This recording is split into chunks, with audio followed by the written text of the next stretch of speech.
Japanese ভাষায় piano এর বাংলা অর্থ পিয়ানো, অর্থাৎ যে পিয়ানো আমরা গান বা মিউজিকের সময় যেটি ব্যবহার করি সেই পিয়ানো বাদ্যযন্ত্রটি বোঝানো হচ্ছে।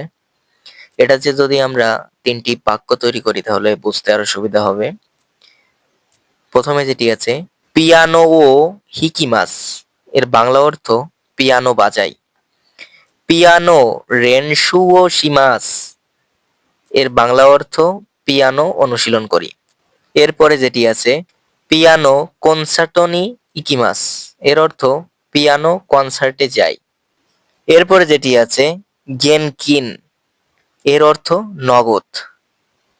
এটিতে যদি আমরা বাক্য তৈরি করি গেনকিন দে হারাইমাস এর বাংলা অর্থ দাঁড়ায় নগদ দিয়ে দিই। এরপরে গেনকিন ও মোচিমাস এর অর্থ নগদ রাখি। গেনকিন ও দাসিমাস এর অর্থ দাঁড়ায় নগদ বের করি।